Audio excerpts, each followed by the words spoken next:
Bismillahirrahmanirrahim. Assalamualaikum warahmatullahi wabarakatuh. Alhamdulillah, puji syukur kita panjatkan kehadirat Allah Subhanahu wa Ta'ala.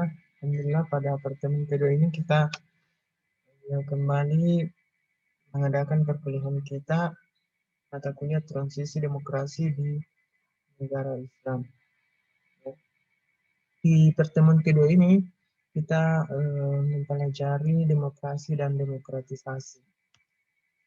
Adapun sub materi yang akan kita pelajari, yang pertama pengertian demokrasi, bagaimana sejarah demokrasi, bagaimana bentuk demokrasi, apa saja jenis demokrasi berdasarkan prioritas, kemudian demokrasi dan birokrasi, bagaimana prinsip-prinsip demokrasi, asas pokok demokrasi, apa itu demokratisasi, dan bagaimana demokrasi dalam Islam. Nah, pengertian demokrasi. Beberapa ahli mendefinisikan demokrasi seperti Abraham Lincoln. Dia mendefinisikan bahwa demokrasi adalah sistem pemerintahan yang diselenggarakan dari rakyat, oleh rakyat, dan untuk rakyat. Ini paling sering kita dengar ya.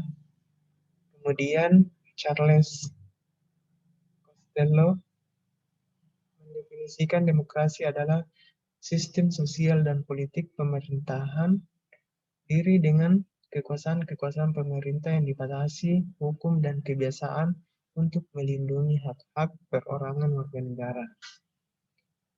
Kemudian John L. Esposito mendefinisikan demokrasi sebagai kekuasaan dari dan untuk rakyat. Oleh karenanya, semua berhak untuk berpartisipasi, baik terlibat aktif maupun mengontrol kebijakan yang dikeluarkan oleh pemerintah. Selain itu, tentu saja lembaga resmi pemerintah terdapat pemisahan yang jelas antara unsur eksekutif, legislatif, maupun yudikatif. Hans Kelsen mendefinisikan demokrasi sebagai pemerintahan oleh rakyat dan untuk rakyat. Yang melaksanakan kekuasaan negara adalah wakil-wakil rakyat yang terpilih, di mana rakyat telah yakin bahwa segala kehendak dan kepentingannya akan diperhatikan di dalam melaksanakan kekuasaan negara. Ada juga Sidney Hook mendefinisikan bahwa demokrasi adalah bentuk pemerintahan di mana keputusan-keputusan pemerintah yang penting secara langsung atau tidak didasarkan pada kesepakatan mayoritas yang diberikan secara bebas dari rakyat dewasa. Ada juga C.F. Strong mendefinisikan demokrasi adalah suatu sistem pemerintahan di mana mayoritas anggota dewan dari masyarakat ikut serta dalam politik atas dasar sistem keterwakilan yang menjamin pemerintah akhirnya mempertanggungjawabkan tindakan-tindakannya pada mayoritas tersebut. Ada juga Henry B. Mayo, kebijaksanaan umum ditentukan atas dasar mayoritas oleh wakil-wakil yang diawasi secara efektif oleh rakyat dalam pemilihan yang didasarkan atas prinsip kesamaan politik dan diselenggarakan dalam suasana di mana terjadi kebebasan politik. Merriam mengatakan bahwa demokrasi dapat didefinisikan sebagai pemerintahan oleh rakyat, khususnya oleh mayoritas, pemerintahan di mana kekuasaan tertinggi tetap pada rakyat dan dilakukan oleh mereka baik langsung maupun tidak langsung melalui sebuah sistem perwakilan yang biasanya dilakukan dengan cara mengadakan pemilihan umum bebas yang diadakan secara periodik. Rakyat umum khususnya untuk mengangkat sumber otoritas politik, tiadanya distingsi kelas atau privilege berdasarkan keturunan atau kesewenang-wenangan. Samuel Huntington mendefinisikan demokrasi ada jika para pembuat keputusan kolektif yang paling kuat dalam sebuah sistem dipilih melalui suatu pemilihan umum yang adil, jujur, dan berkala, dan di dalam sistem itu para calon bebas bersaing untuk memperoleh hampir seluruh penduduk dewasa dalam memberikan suara. Ya, jadi kata kunci dari demokrasi ini ada beberapa ya. Yang pertama ada rakyat, ada pemerintahan, ada sistem, ada pemilihan umum, kemudian proses berjalannya sebuah negara. Ya. Nah, kita lihat sejarah demokrasi. Ya. Di sejarah demokrasi ini saya bagi tiga. Yang pertama zaman kuno, ada zaman pertengahan, kemudian zaman modern. Ya. Di zaman kuno ini, asal-usul demokrasi itu berasal dari Yunani kuno. Ya. Kita mengenal istilah polis atau negara kota, yaitu Athena. Ya. Negara kota Athena ini pertama kali dipimpin oleh Cleisthenes, ya, warga Athena, mendirikan negara yang umum dianggap sebagai negara demokrasi pertama ya, di dunia pada tahun 508 sampai 507 sebelum Masehi. Ya. Eh, Negara Athena ini di negara kota Athena ini dibuat untuk menjawab pertanyaan bagaimana sistem politik yang diorganisasikan agar dapat memenuhi kepentingan dan kesejahteraan bersama. Ya. Demokrasi sendiri berasal dari kata demokratia, bahasa Yunani, yang terdiri dari dua kata, demos, artinya rakyat, dan kratos, artinya kekuasaan atau kekuatan. Ya. Jadi pengertiannya bahwa pemerintahan dari rakyat untuk rakyat. Jadi demokrasi Athena ini berbentuk demokrasi langsung, ya, dan memiliki dua ciri utama. Ya. Yang pertama, pemilihan acak warga biasa untuk mengisi jabatan administrasi dan yudisial di pemerintahan. Jadi ada pemilihan yang dilakukan untuk mengisi jabatan administrasi dan pengawasannya di pemerintahan. Ada juga yang kedua majelis legislatif dari semua warga Athena. Ya. Namun yang bisa dipilih itu ternyata hanya sebagian. Ya. Ini ada pengecualian yaitu wanita, budak, orang asing, non pemilik tanah, dan pria di bawah usia 20 tahun. Ya, jadi dan mereka juga ini sekaligus tidak memiliki kewarganegaraan. Ya. Kemudian demokrasi Athena ini tidak hanya bersifat langsung, ya, dalam artian bahwa keputusan dibuat oleh majelis, tapi juga sangat langsung. Ya. Artinya ternyata pemilihan itu dilakukan melalui majelis, baula, dan pengadilan. Ya. Dia mengendalikan seluruh proses politik dan sebagian besar warga negara terus terlibat dalam urusan publik. Ya. Jadi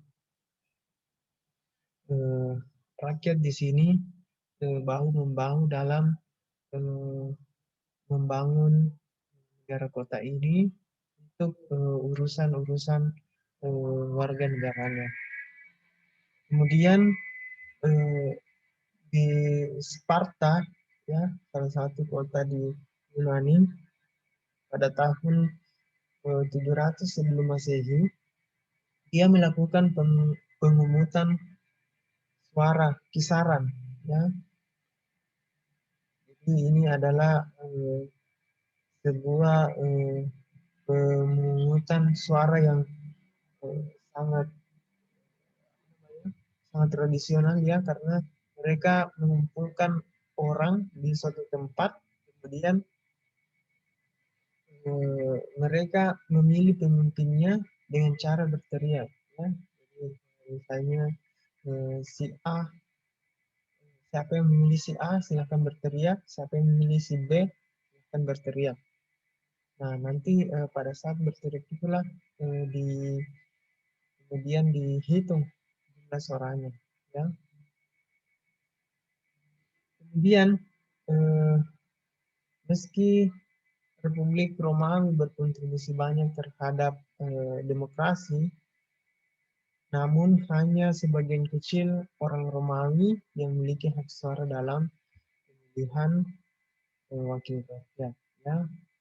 Itu pun suara mereka biasanya ditambah-tambahi karena ada sistem gerrymandering, ya, atau sistem kecurangan yang dilakukan oleh pejabat tinggi pada saat pemilihan umum, ya.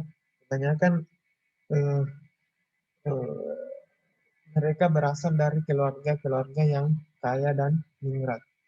Jadi praktiknya demokrasi ini sebenarnya sudah terjadi pada awal mula eh, ter, apa namanya di awal mula munculnya pemilihan umum.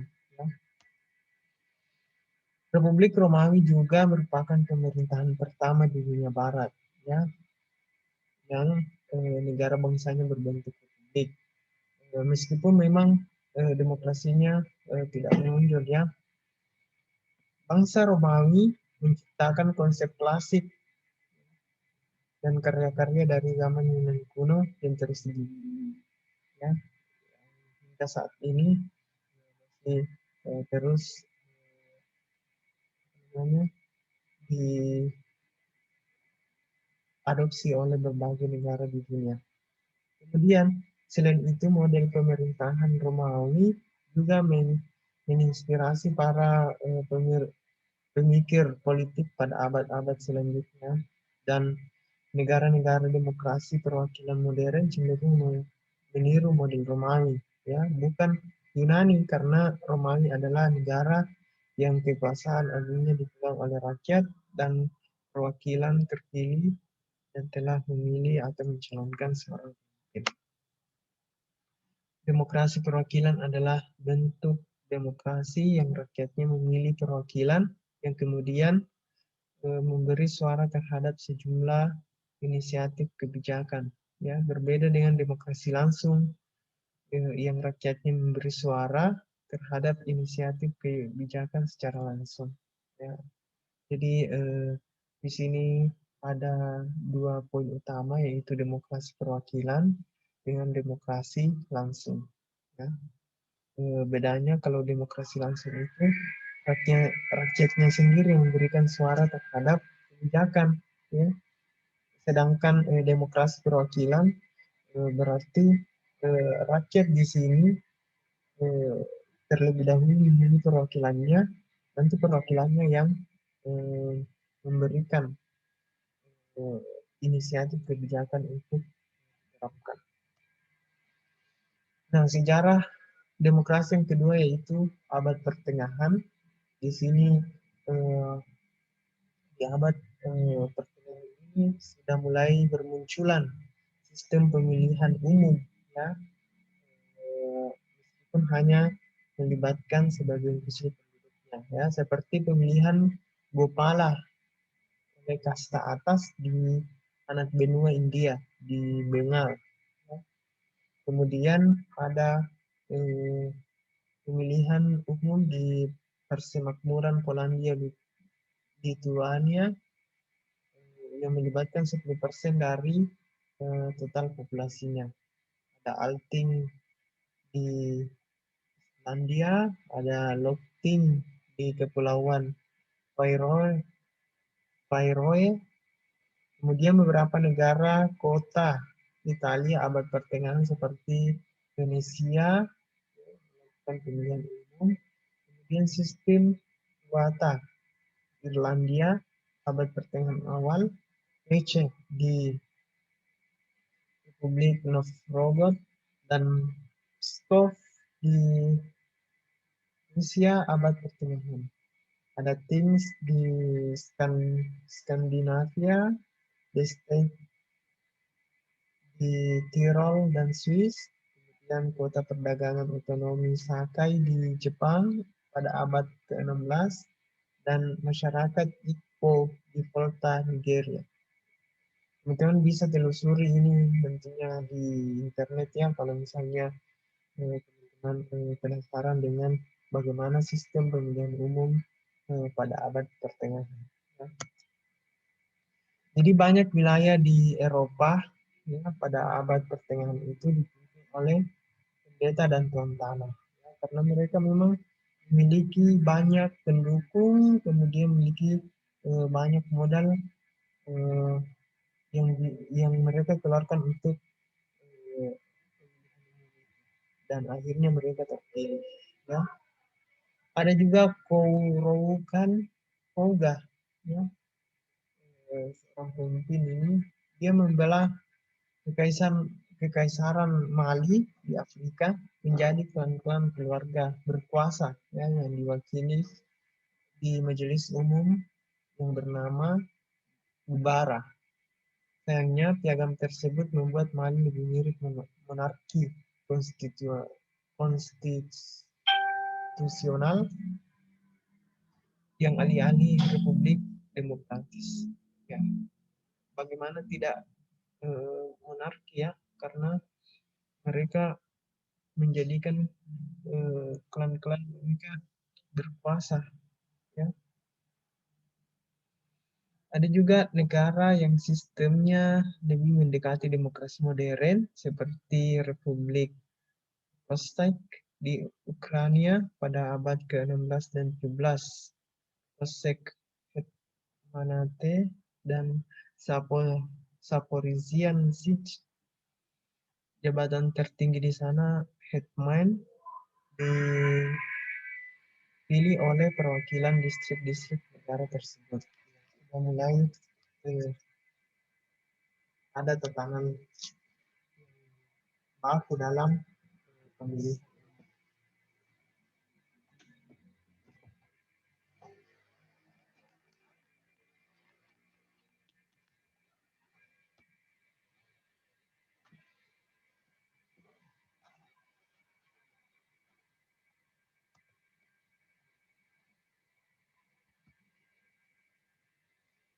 Kemudian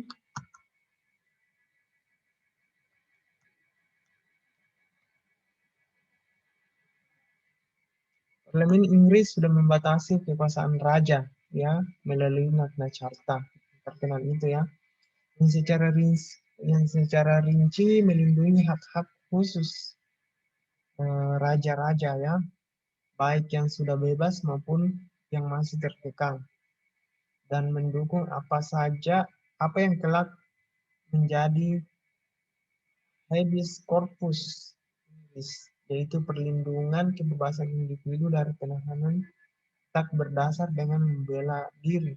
Nah, parlemen pertama yang dipilih rakyat adalah Parlemen de Montfort di Inggris pada tahun 1265.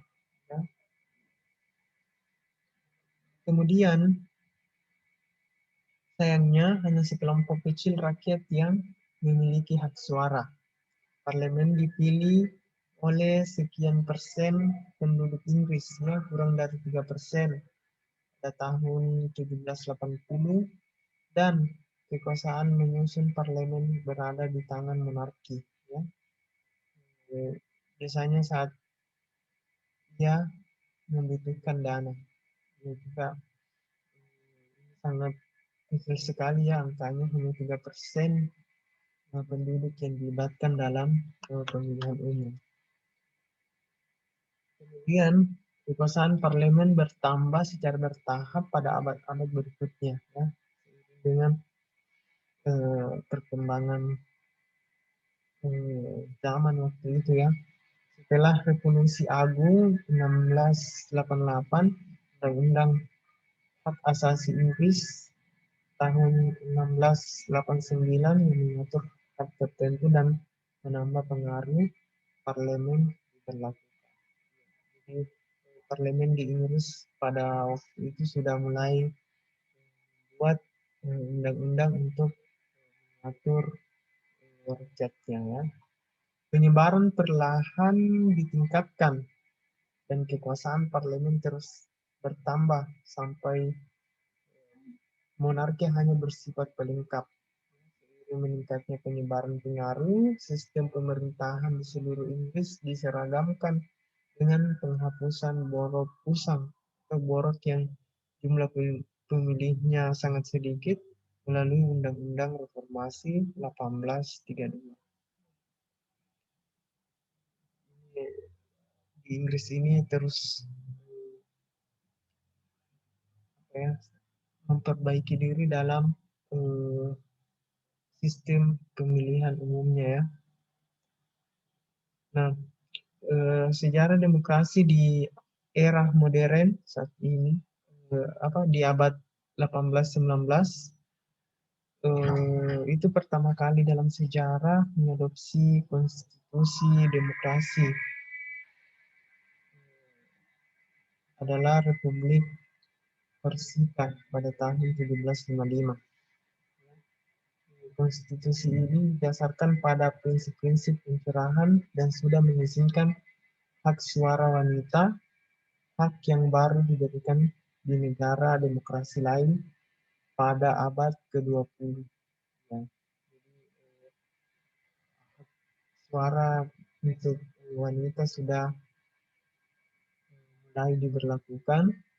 Kemudian pada tahun 1789, Prancis pasca revolusi mengadopsi deklarasi HAM dan warga negara dan konvensi nasional dipilih oleh semua warga negara pria pada tahun 1792. Kemudian hak suara pria universal ditetapkan di Prancis pada bulan Maret 1848 setelah revolusi Prancis.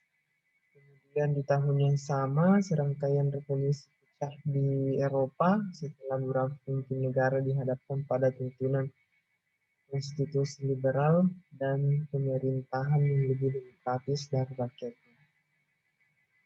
Jadi walaupun tidak disebut demokrasi oleh para bapak pendiri Amerika Serikat, mereka memiliki keinginan yang sama untuk mewujud prinsip kebebasan dan kesetaraan alami di negara ini. Konstitusi Amerika yang diadopsi pada tahun 1788 menetapkan pemerintahan terpilih dan menjamin hak-hak dan kebebasan sipil.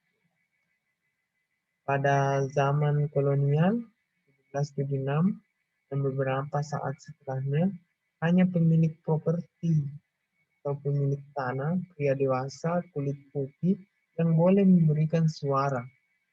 Ya, sementara budak Afrika sebagian besar penduduk berkulit hitam dan wanita tidak boleh memilih. Ya. Di garis depan Amerika Serikat, demokrasi menjadi gaya hidup dengan munculnya kesetaraan sosial, ekonomi, dan politik. Akan tetapi, perbudakan adalah institusi sosial dan ekonomi, ya, terutama di 11 negara bagian Serikat bagian selatannya. Kemudian sejumlah organisasi kemudian didirikan untuk mendukung perpindahan warga kulit hitam dari Amerika Serikat ke tempat yang menjamin kebebasan dan kesetaraan yang lebih besar. pada sensus Amerika Serikat 1860, populasi budak di Amerika Serikat bertambah menjadi 4 juta jiwa, dan pada rekonstruksi perang saudara akhir 1860, budak-budak yang baru bebas itu menjadi warga negara dan memiliki hak suara, ya. Namun hanya pria saja, ya. Penyertaan penuh warga negara belum sempurna dilakukan sampai gerakan hak-hak sipil Afrika Amerika 1955 sampai 1968 disahkan oleh Kongres Amerika Serikat melalui Undang-Undang Hak Suara 1965. Nah, sekarang sejarah demokrasi di era modern abad ke-20 dan 21. Ya. Transisi abad ke-20 ke demokrasi liberal muncul dengan serangkaian gelombang demokrasi yang diakibatkan oleh perang, kemudian revolusi, ada juga dekolonisasi, and economic circumstance. Ya. Yang pertama itu Perang Dunia Pertama dan pembubaran Kesultanan Utsmaniyah, ya, serta Australia Hungaria yang berakhir dengan terbentuknya beberapa negara-negara baru di Eropa. Kebanyakan diantaranya tidak terlalu demokratis. Memang negara-negara yang baru terbentuk itu tentunya masih baru belajar untuk demokratis, ya. Pada tahun 1920-an, demokrasi tumbuh subur, terhambat oleh depresi besar, ya, Amerika Latin dan Asia langsung berubah ke sistem kekuasaan mutlak atau kediktatoran. Kemudian fasis dan kediktatoran terbentuk di Jerman Nazi oleh Hitler, kemudian Italia, Spanyol, dan Portugal, serta rezim-rezim non-demokratis misalnya di Baltik, Balkan, Brasil, Kuba, Cina, dan Jepang. Kemudian yang kedua, Perang Dunia Kedua mulai memutarbalikkan tren di Eropa Barat, ya. Demokratisasi Jerman, dudukan Amerika Serikat, Britania, dan Prancis, kemudian Austria, Italia, dan Jepang, dudukan menjadi model teori perubahan rezim selanjutnya. Akan tetapi, sebagian besar Eropa Timur, termasuk Jerman dudukan Soviet, masuk ke dalam blok Soviet dan non-demokratis. Perang dunia diikuti oleh dekolonisasi dan banyak negara merdeka baru memiliki konstitusi demokratis. Dia tampil sebagai negara demokrasi terbesar di dunia sampai sekarang. Pada tahun 1960, banyak negara yang menggunakan sistem demokrasi. Meski sebagian besar penduduk dunia tinggal di negara yang melaksanakan pemilihan terkontrol dan bentuk-bentuk pembohongan lainnya, terutama di negara komunis dan koloni. Kemudian terjadi gelombang demokratisasi yang muncul setelah itu, membawa keuntungan bagi demokrasi liberal yang sejatinya asal dari banyak negara, ya, seperti Spanyol, Portugal, dan sejumlah kediktatoran militer di Amerika Selatan kembali dikuasai rakyat sipil pada akhir 1970-an dan awal 1980-an, di Argentina tahun 1983, Bolivia, Uruguay tahun 1984, Brasil 1985, Chili 1990-an, Peristiwa ini diikuti banyak bangsa di Asia Timur dan Selatan pada pertengahan akhir 1980. Malaysia ekonomi tahun 1980-an disertai ketidakpuasan atas penindasan Soviet menjadi faktor runtuhnya Uni Soviet, menjadi tanda berakhirnya Perang Dingin, demokratisasi dan liberalisasi bekas negara-negara. Kebanyakan negara demokrasi baru yang sukses secara geografis dan budaya terletak dekat dengan Eropa Barat. Mereka sekarang menjadi anggota atau calon anggota Uni Eropa. Sejumlah peneliti menganggap Rusia saat ini bukanlah demokrasi sejati dan lebih mirip diktatoran. Tren liberal kemudian menyebar ke beberapa negara di Afrika ya pada tahun 1990-an, termasuk di Afrika Selatan. Contoh terbaru liberalisasi adalah revolusi yang terjadi di negara kita 1998, kemudian revolusi bulldozer di Yugoslavia, kemudian revolusi mawar di Georgia, revolusi oranye di Ukraina, revolusi cedar di Lebanon, revolusi tulip di Kyrgyzstan, dan revolusi Yasmin di Rusia. Menurut Freedom House pada tahun 2007, terdapat 123 negara demokrasi elektoral, ya, naik dari 40 pada tahun 1972.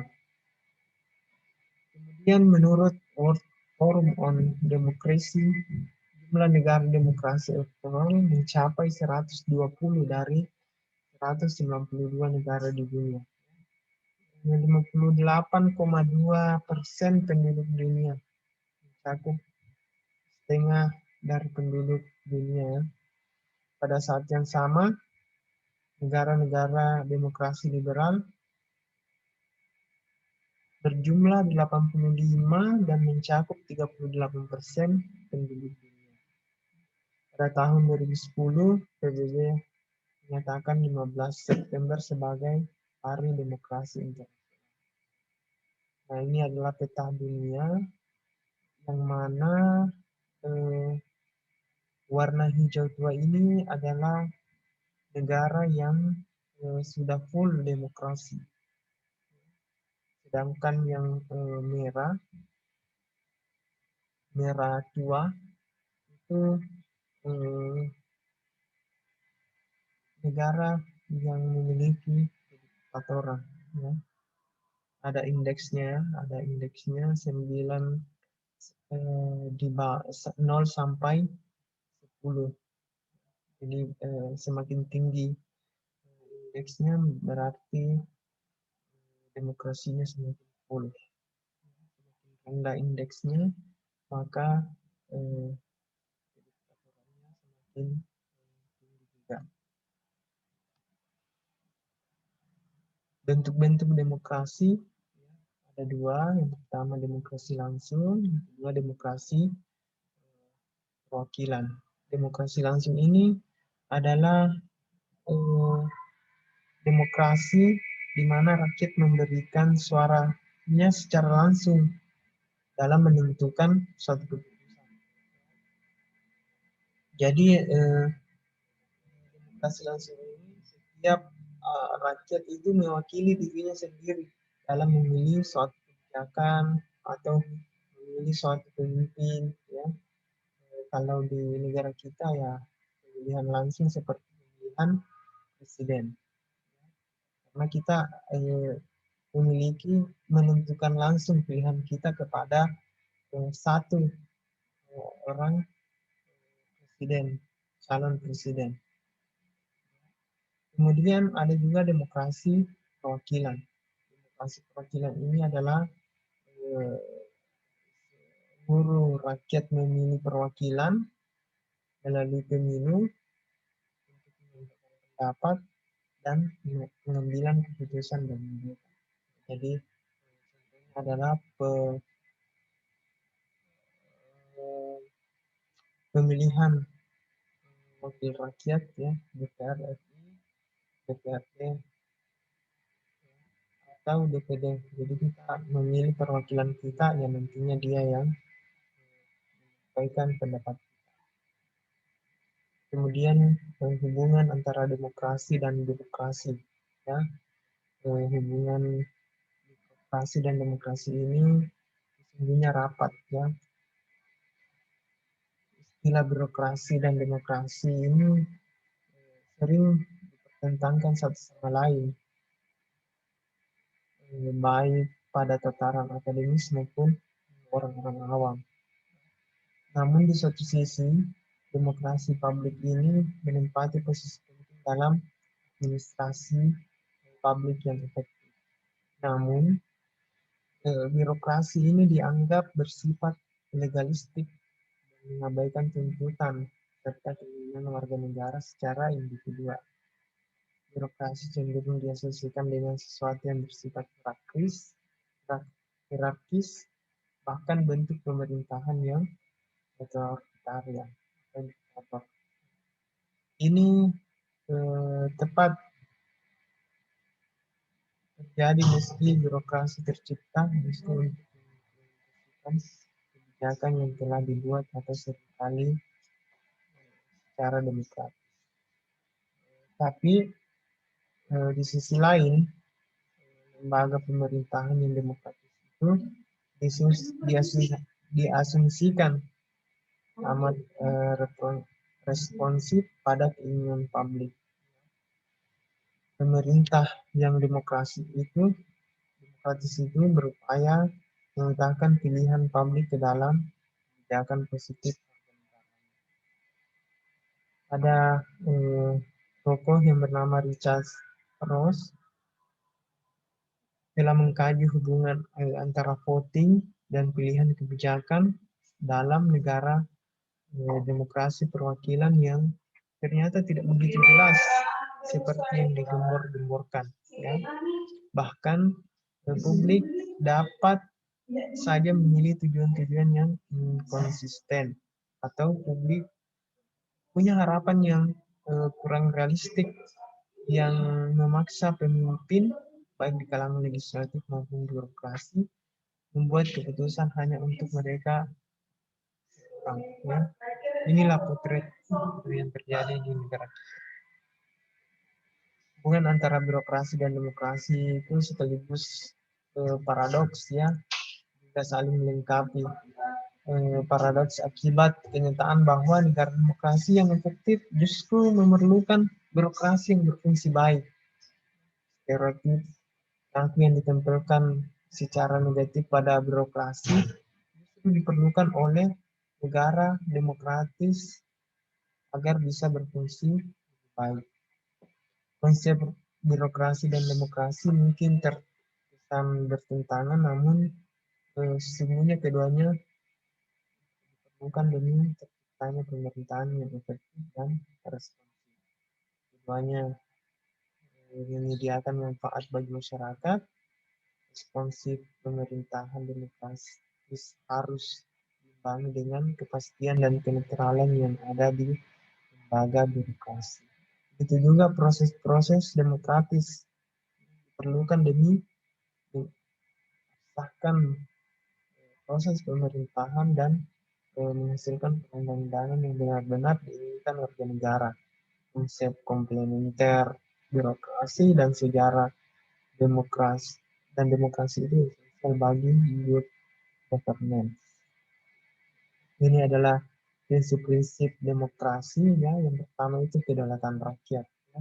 Karena memang rakyat yang didahulukan, rakyat yang diutamakan. Kemudian ada pemerintahan berdasarkan persetujuan dari yang diperintah. Lagi-lagi rakyat yang menjadi kunci dari berjalannya demokrasi. Kemudian kekuasaan minoritas. Kemudian hak-hak minoritas. hak-hak minoritas ini tetap dijaga, kemudian jaminan hak asasi manusia, HAM, kemudian pemilihan, ini pemilihan umum yang bebas, adil dan jujur. Ya, kemudian ada persamaan hak di depan hukum, kemudian yang wajar, ya, pembatasan pemerintah secara konstitusional, ya, ada pluralisme sosial, ekonomi dan politik, kemudian nilai-nilai toleransi, pragmatisme, bersama dan kemudian asas-asas demokrasi. Ini adalah gagasan pokok atau gagasan dasar suatu pemerintahan demokrasi adalah pengakuan hakikat manusia. Yang pada dasarnya manusia itu mempunyai kemampuan yang sama dalam hubungan sosial. Di sini ada dua asas-asas demokrasi. Pertama, pengakuan partisipasi rakyat dalam pemerintahan, misalnya pemilihan wakil rakyat, ya, yang secara langsung, umum, bebas, rahasia, serta jujur dan adil. Kemudian yang kedua, pengakuan hakikat dan martabat manusia, misalnya adanya tindakan pemerintah untuk melindungi hak-hak asasi manusia untuk kepentingan bersama. Kemudian di sini ada ciri-ciri pemerintah yang demokratis. Ya. Yang pertama, melibatkan warga negara dalam pengambilan keputusan politik, baik langsung maupun tidak. Kemudian ada pengakuan, penghargaan, atau perlindungan terhadap hak-hak yang ada persamaan hak dalam segala bidang. Kemudian ada lembaga peradilan dan kekuasaan kehakiman yang independen. Kemudian ada kebebasan dan kemerdekaan bagi seluruh warga negara. Kemudian adanya pers yang bebas untuk menyampaikan informasi dan mengontrol perilaku kebijakan pemerintah. Ya. Karena kalau pers di Brandon itu berarti pemerintahnya otoriter, tidak demokratis, tidak mau dikritik. Kemudian ada pemilihan umum untuk memilih wakil rakyat yang dulu di DPR. Kemudian ada pemilihan yang bebas, jujur, adil untuk menentukan pemimpin negara atau pemerintahan. Ya. Kemudian ada pengakuan terhadap keragaman suku, agama, golongan, dan sebagainya. Nah, sekarang demokratisasi. Apa sih sebenarnya itu demokratisasi? Jadi demokratisasi itu adalah transisi dari rezim otoriter menjadi rezim yang lebih demokratis. Ya. Transisi ini bisa terjadi secara menyeluruh, ya, mulai dari sistem politik yang tadinya dari otoriter ke semi demokrasi, atau dari sistem politik semi otoriter menjadi demokrasi. Ya. Ini hasilnya menguat, ya, seperti di Britania Raya di Inggris, tapi gagal terjadi seperti yang terjadi di Argentina.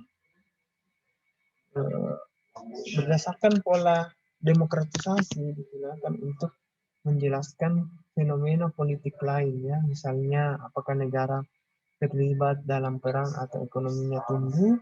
Demokrasi dipengaruhi oleh berbagai faktor termasuk pembangunan, ekonomi, sejarah, dan masyarakat. Hasil ideal dari demokratisasi adalah menjamin rakyat supaya punya hak untuk memilih dan suara dalam politik negara. Ini ada beberapa faktor yang mempengaruhi demokratisasi.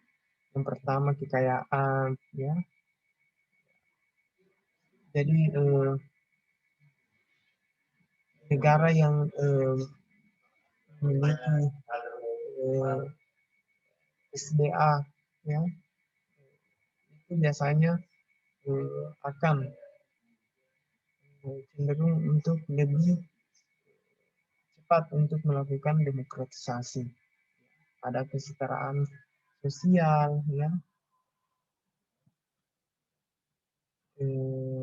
Walaupun ini agak rumit jika dihubungkan, tetapi di sini rakyat tidak memiliki intensif dan cukup untuk memberontak melawan masyarakat yang egaliter, ya, contohnya di Singapura. Jadi kemungkinan demokratisasinya semakin rendah. Kemudian ada faktor budaya, ya, sejumlah pihak mengklaim bahwa beberapa kebudayaan tertentu lebih mudah menerima demokrasi, tapi ada juga kebudayaan yang sangat sulit untuk menerima demokrasi. Biasanya budaya Barat dinilai lebih layak untuk menikmati demokrasi, akan tetapi budaya yang memiliki nilai-nilai yang sulit eh, menerima demokrasi itu adalah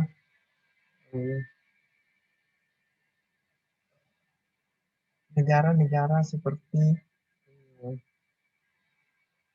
non-Barat seperti India, Jepang, Indonesia, Namibia, Selatan, dan sebagainya. Ada juga faktor intervensi asing, ya. Jadi negara-negara demokrasi itu umumnya pernah mengalami intervensi militer, ya, contohnya di Jepang dan Jerman setelah Perang Dunia II.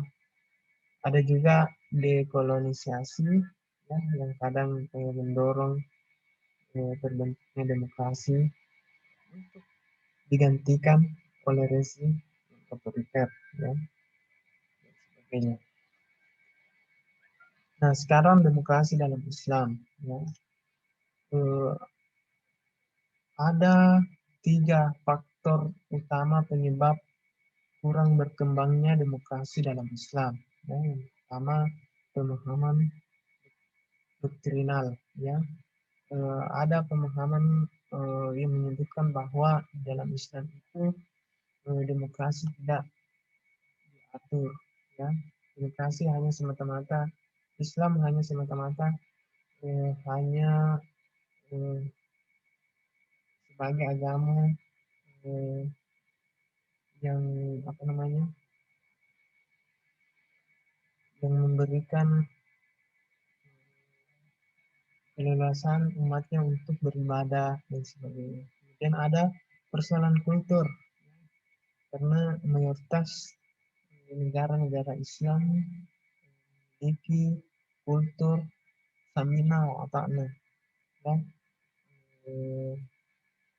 artinya dia hanya mendengar dan melakukan dari orang yang dianggap sebagai ulama atau petinggi mereka, ya. Kemudian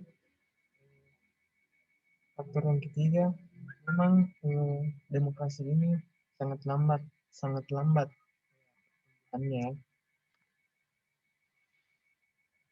Ada 3 aliran setidaknya dalam menyikapi masalah Islam dan ketatanegaraan, ya. Yang pertama, aliran yang pertama adalah yang menganggap bahwa Islam adalah agama yang sempurna yang mengatur segala aspek kehidupan, ya. Segala aspek kehidupan itu, ya, salah satunya adalah aspek tentang ketatanegaraan atau demokrasi, ya.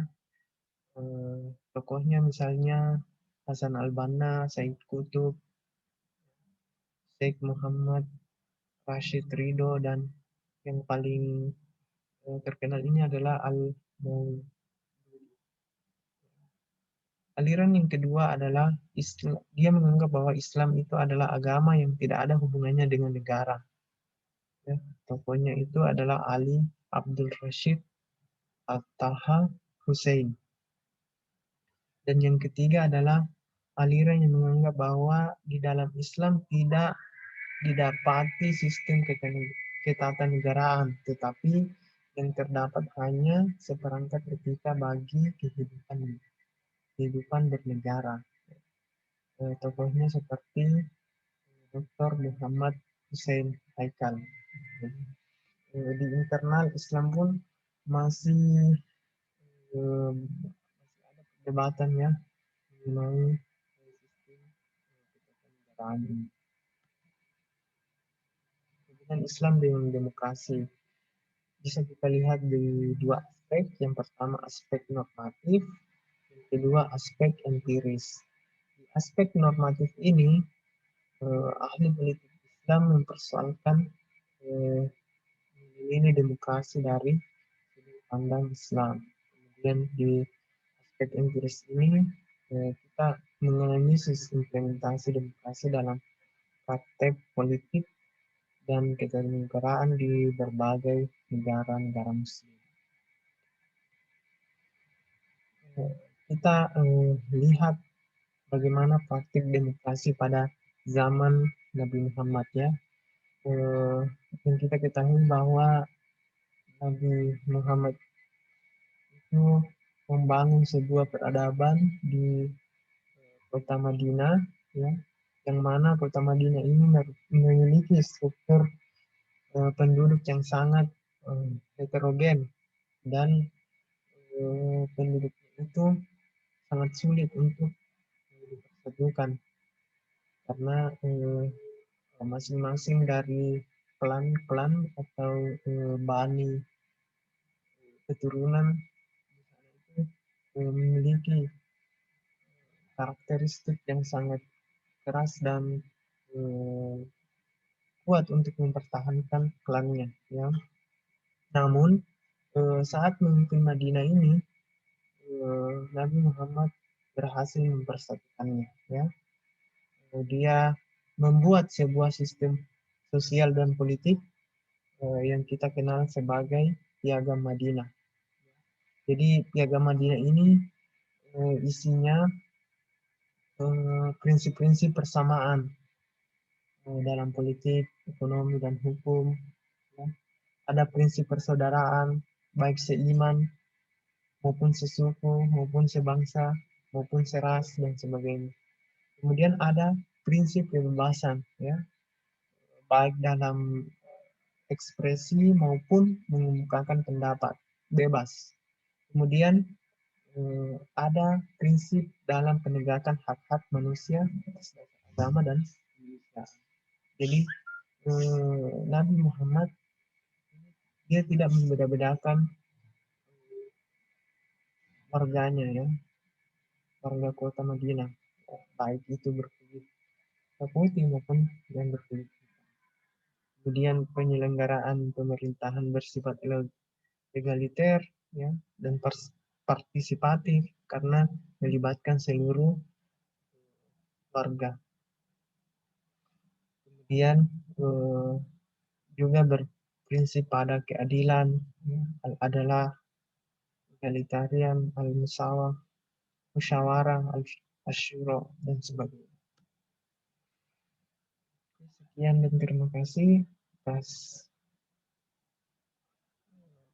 partisipasinya sudah mendengarkan kita pada pertemuan kali ini. Ya, mudah-mudahan ada sedikit tambahan ilmu yang bisa didapatkan. Mohon maaf juga harus diakui bahwa baru pertama kali diberikan amanah untuk